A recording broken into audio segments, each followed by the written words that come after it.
السلام علیکم ورحمۃ اللہ وبرکاتہ۔ آپ دیکھ رہے ہیں میرے آئیڈیاز یوٹیوب چینل، اور آج کا مسئلہ ہے کہ غسل کا مسنون طریقہ کیا ہے، سنت طریقہ کیا ہے۔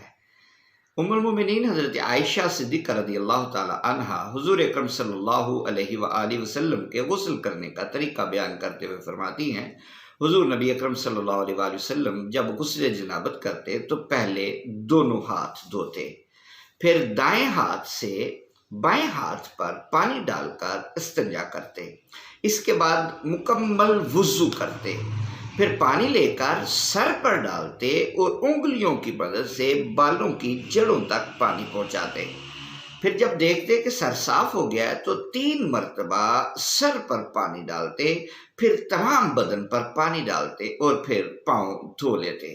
اس کو صحیح مسلم کی کتاب الحیض باب صفت غسل الجنابہ میں دیکھا جا سکتا ہے۔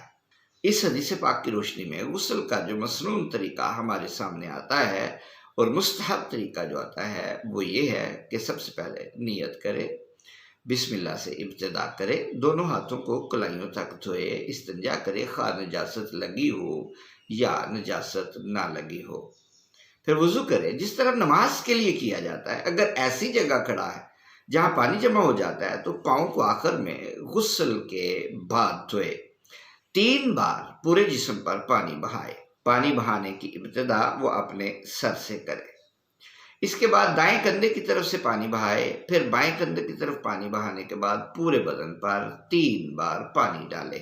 وضو کرتے وقت اگر پاؤں نہیں دھوئے تھے تو اب دھو لے۔ یہی طریقہ ہمیں معلوم ہوا ہے اور یہی طریقہ سنت اور مسنون اور مستحب ہے۔